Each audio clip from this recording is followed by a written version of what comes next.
Teman kita yang masih muda, terutama yang baru married kayak Bayu ini, ya, gimana sih tipsnya membagi antara keluarga dan karir? Nah, ceritain dikit ya. Kalau saya karena mobilitas cukup tinggi, Pak Beka, saya hampir sering keluar kota waktu itu, terus banyak kegiatan di luar. Saya Sabtu Minggu saya khususkan untuk keluarga. Jadi saya Sabtu Minggu tidak pernah ada kegiatan apapun.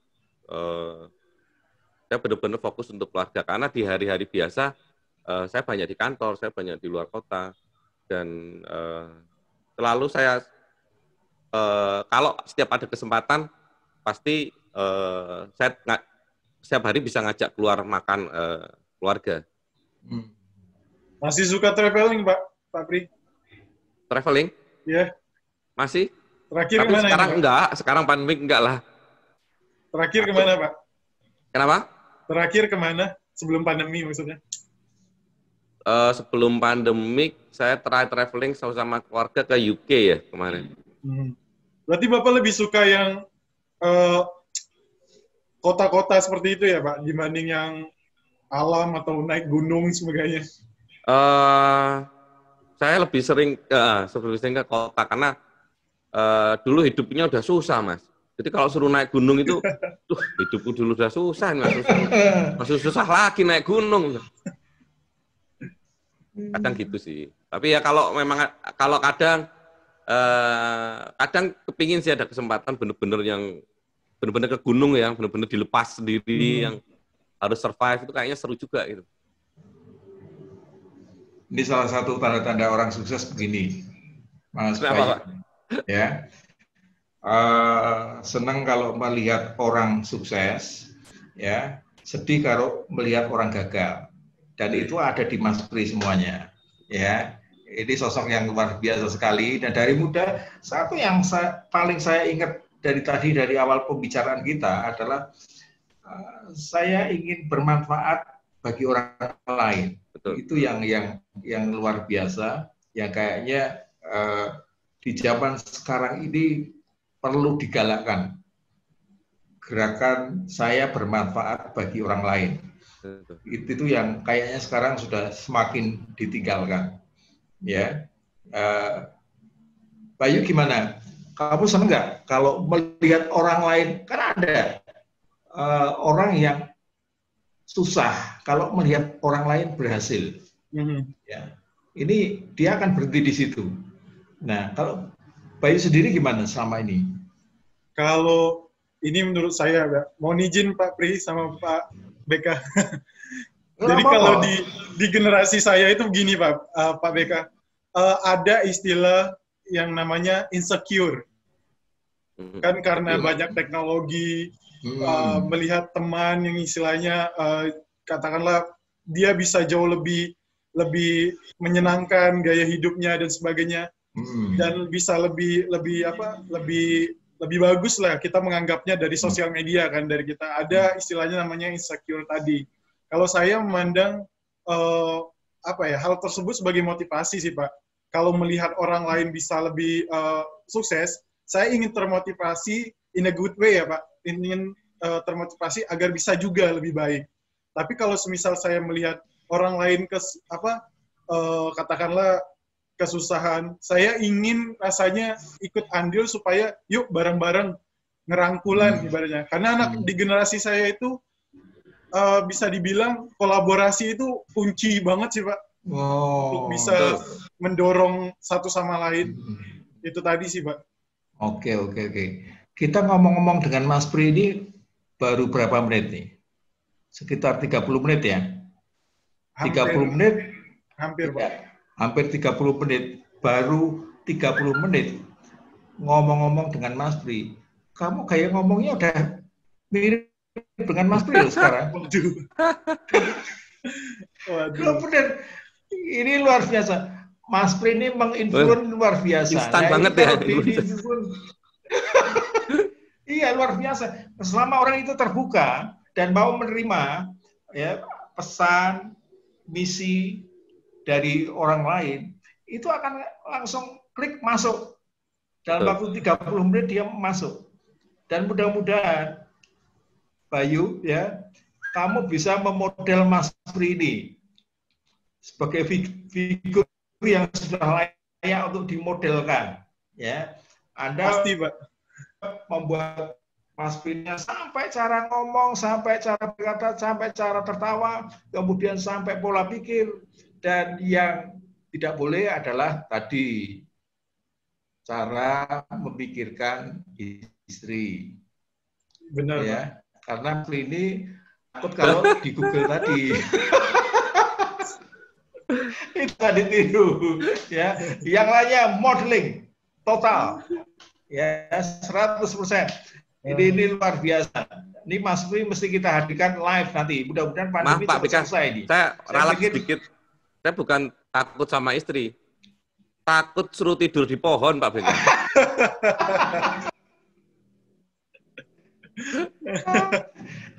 Mas Pri. Iya, Pak Beka. Saya pengen pandemi ini ndang lewat gitu loh. Saya pengen ngusung Mas Pri ini untuk keliling Jawa Tengah. Ini memotivasi orang setelah pandemi ini perlu dimotivasi. Dinaikkan lagi mentalnya, diubah ke arah new normal. Ya, oh iya, menyangkut new normal ini, kira-kira saran Mas Pri gimana supaya masyarakat kita tidak terlalu kesulitan untuk memasuki new normal ini? Memang kondisinya sekarang kita dipaksa untuk beradaptasi dengan teknologi jauh lebih cepat. Kalau dibilang pandemik, buruknya memang banyak buruknya. Tapi satu hal baik tentang pandemik adalah kita dipaksa untuk beradaptasi dengan teknologi jauh lebih cepat dalam waktu yang sangat singkat. Dan menurut saya masyarakat memang harus segera melakukan adaptasi dan memaksimalkan teknologi apapun itu, meskipun terkesan simple ya, meskipun kesannya remeh. Let's say kita bilang kayak TikTok.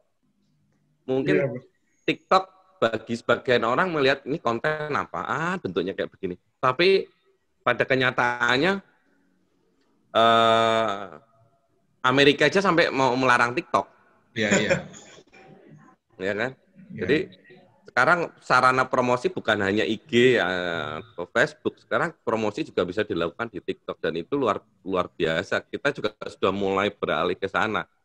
Jadi ya semua teknologi, semua yang saat ini baru mesti cepat diserap oleh masyarakat sekarang dan karena ini nggak tahu sampai kapan, Pak ya.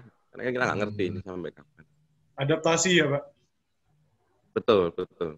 Dan adaptasi dengan teknologi itu harus dipaksa ya menurut saya ya. Kalau enggak, kadang kita terlalu nyaman dengan teknologi yang sebelumnya.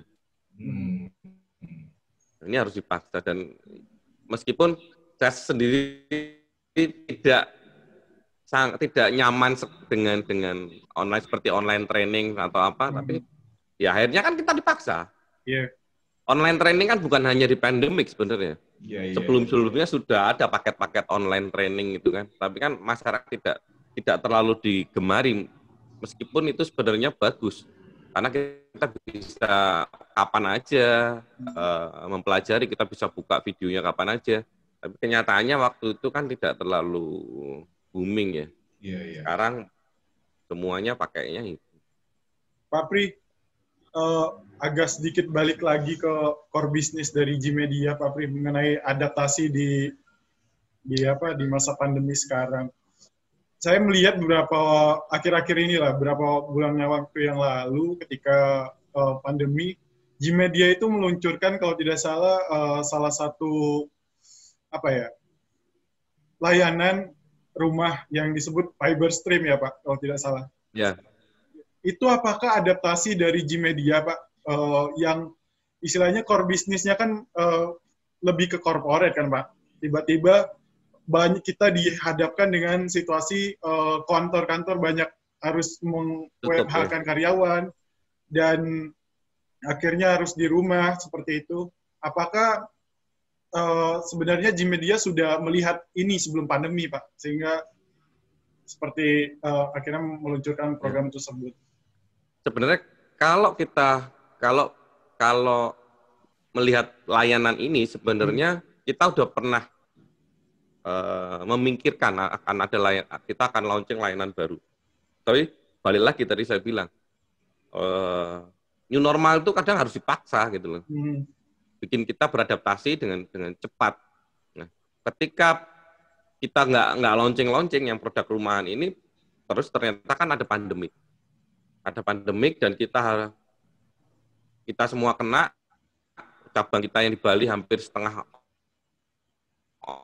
omsetnya udah hilang karena semua tutup, di Jogja juga iya. Kemudian saya inisiasi untuk bikin produk baru untuk rumah karena semua orang kan bekerja di rumah WFH. Akhirnya dan saya berpikir ada ratusan karyawan Gmedia yang menurut saya ya puji Tuhan ya tidak ada yang kita rumahkan, tidak ada yang kita potong gajinya. Mereka harus kondisi susah jangan sampai mereka kesusahan juga gitu loh. Akhirnya saya minta ke teman-teman Gmedia, yuk kita mesti pikirin kita launching produk, tolong semuanya membantu baik itu persiapan produk itu tersebut sampai nanti pemasarannya. Akhirnya kita launching produk yang namanya Fiberstream itu untuk di rumah dan kita launching secara nasional. Itu untuk menutup revenue yang dari kantor-kantor yang tutup. Dan memang saya sempat berpikir bahwa perusahaan yang nantinya bisa bertahan, yang survive nanti itu bukan perusahaan yang besar sebenarnya, tapi perusahaan yang bisa beradaptasi cepat dengan perubahan seperti pandemik ini. Dan kalau dibilang zona nyaman, kita sangat nyaman, Mas Bayu, Pak BK. Kita di corporate mungkin saya bilang kita sudah market leader. Sangat-sangat nyaman sebenarnya. Tapi begitu kita pandemik, ya kita nggak nyaman lagi. Ini sekarang sales yang dulunya mungkin salesnya ke kantor-kantor, sekarang mungkin di jalan-jalan, buka booth dan lain-lain. Nah, kita mesti beradaptasi dengan cepat gitu. Untuk survive. Tapi menurut saya gini, semua itu ada hikmahnya, termasuk pandemik. Jadi di Gmedia kita banyak melakukan review, kita mengkaji kebijakan, kita ngelihat SOP kita. Jadi saya masih bisa mensyukuri lah.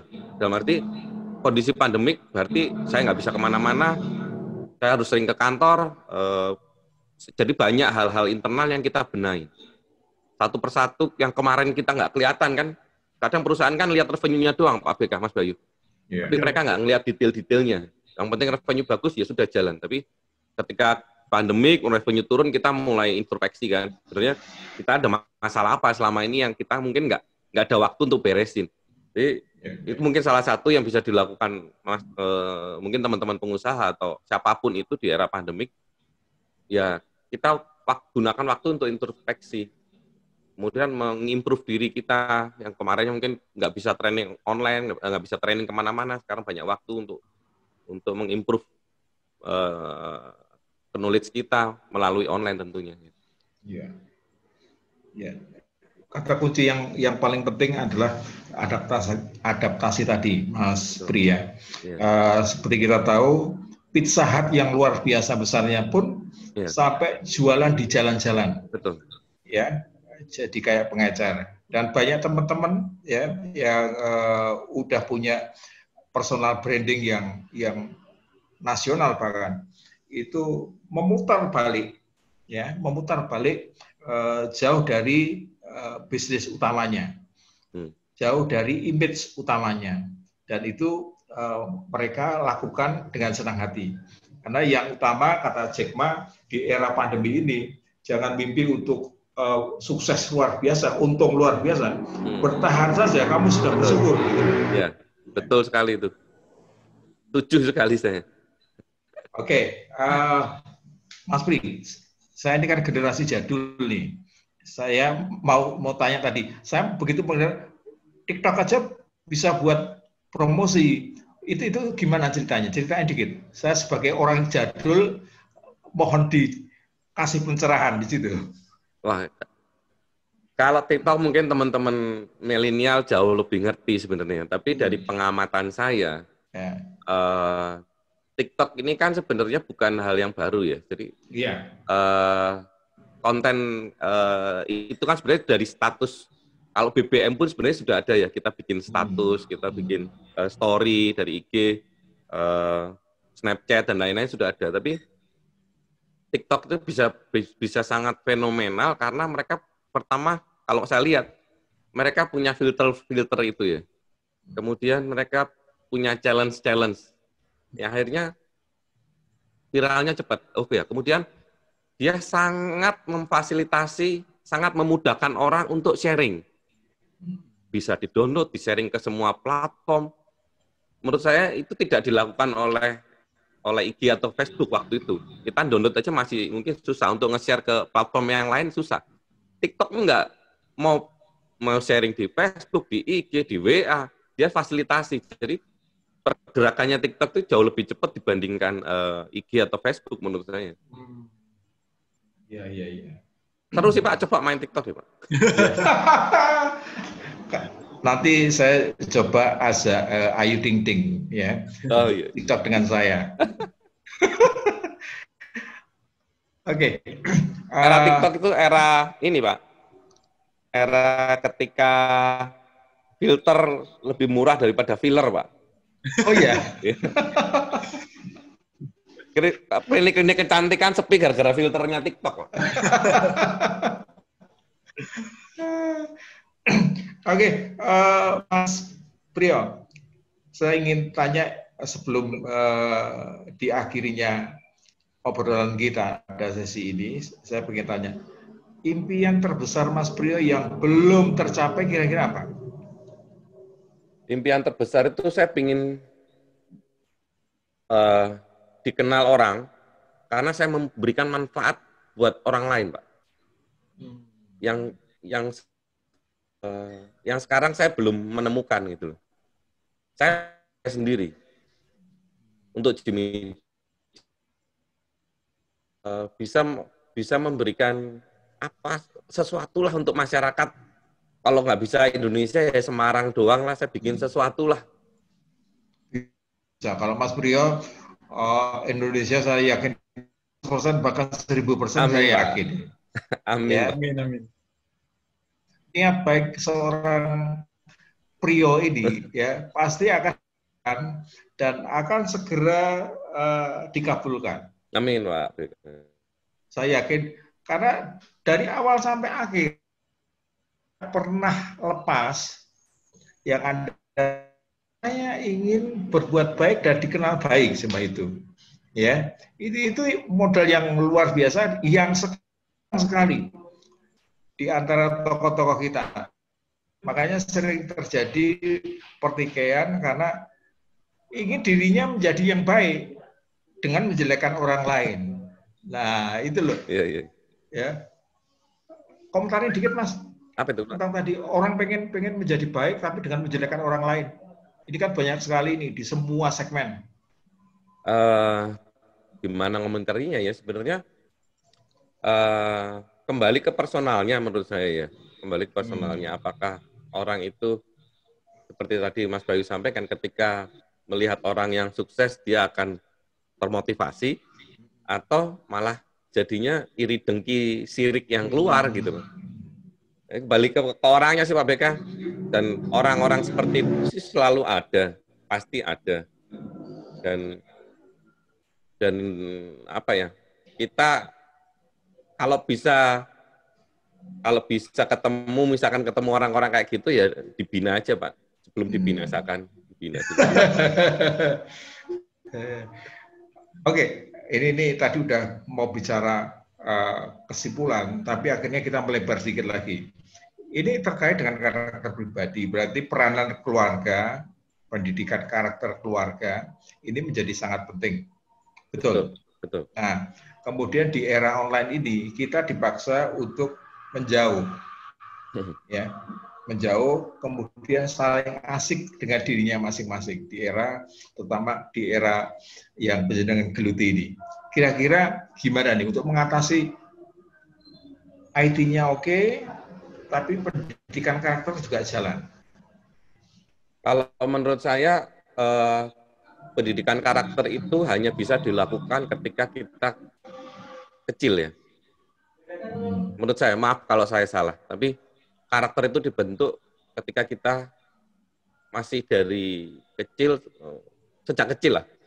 Tidak bisa karakter itu dirubah ketika kita udah dewasa. Menurut saya begitu. Jadi kalau kita yang sudah menjadi orang tua, ya saatnya membentuk karakter ketika kita punya anak-anak yang masih kecil ini. Gitu. Dan memang yang jadi dilematis buat saya juga untuk orang tua baru lah ya, baru anak saya umur 7 tahun. Gadget itu kan solusi paling instannya orang tua untuk menenangkan anak atau kita bisa punya waktu sendiri ya. Cuman saya percaya bahwa anak-anak kita beda dengan kita zaman dulu. Mereka akan beradaptasi bagaimana menggunakan gadget dan bagaimana karakter itu bisa terbentuk, itu bisa berjalan bersamaan gitu. Tapi memang saya belum melepas gadget itu sendirian ya, maksudnya selalu didampingin oleh orang tuanya, entah saya atau ibunya. Dan menurut saya tidak bisa dihindari, Pak Beka. Tidak bisa dihindari. Ketika gadget itu menjadi salah satu yang bisa membentuk karakter anak, gitu loh. Apakah dianya akan cuek terhadap masyarakat sekitar, dia hanya fokusnya ke gadgetnya, nah itu kembalinya ke kita gitu. Nah, mudah-mudahan orang tua juga mulai sadar juga bagaimana cara menggunakan itu semuanya. Ya. Selama didampingi, menurut saya masih oke, Pak. Jadi selalu ada pendampingan setiap saat. Karena saya yang di dunia online pun merasa insecure ya. Untuk anak saya ya. Saya sangat-sangat, karena kan konten itu bisa menyamar ya. Konten bisa nyamar jadi hal-hal ya kelihatannya baik, begitu diklik ternyata jelek. Kemudian iklan-iklan itu kadang kan munculnya nggak sopan. Iya. Oke. Ini sebuah pil sehat untuk kehidupan ya yang diberikan oleh Pak Priyo. Mudah-mudahan didengarkan oleh anak muda maupun orang tua. Ya. Ini saya ada pertanyaan terakhir sih Pak, yang dititipkan oleh teman-teman saya sama milenial. Yang biasanya ini Pak, ini pertanyaan yang adanya di interview biasanya Pak, antara atasan dengan calon pekerjanya.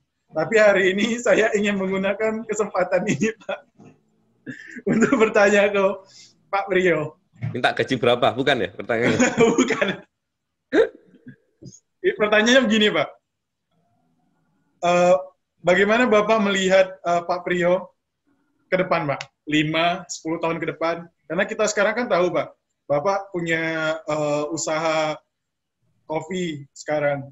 Terus teknologi juga. Lalu tentu setelah pandemi ini kan banyak adaptasi-adaptasi kebiasaan yang sangat jarang mungkin akan dilakukan. Karena tentu Pak, COVID ini kan tidak akan benar-benar hilang, Pak. Walaupun ada vaksinnya juga kan itu hanya untuk istilahnya membarier saja seperti itu. Nah ini pertanyaannya yang biasanya ditanyakan oleh atasan sih Pak. 5-10 tahun ke depan, Bapak melihat diri Bapak seperti apa? Melihat maaf, saya. Balik lagi Mas, menurut kalau dikaitkan dengan pandemi seperti ini, saya selalu positive thinking ya. Maksudnya pasti ada sesuatu hal yang bisa kita lakukan ketika pandemik ini mungkin akan berakhir. Tapi memang tidak bisa kita lakukan sekarang gitu. Tapi pasti ada yang bisa kita lakukan baik itu perusahaan maupun secara pribadi. Saya sih berpikirnya pandemik pasti berakhir dan ada sesuatu yang akan bisa kita raih atau bisa kita pasti akan ada yang bermanfaat buat kita nanti ketika pandemik ini selesai. Dan menurut saya balik seperti tadi, saya masih melihat saya ini belum bermanfaat buat orang lain. Gitu. Saya hanya mengambil manfaat dari orang lain, jujur aja. Di perusahaan, di media saya hanya, saya menjual internet, orang butuh jasa saya, mereka harus bayar. Di 5 tahun, 10 tahun lagi saya pinginnya di media atau saya bisa memberikan manfaat yang lebih gitu loh. Ke masyarakat. Kalau sekarang jujur di media mengambil manfaat ya dengan memberikan layanan-layanan yang baik, tapi mereka juga harus mengeluarkan uang untuk menikmati layanan kami.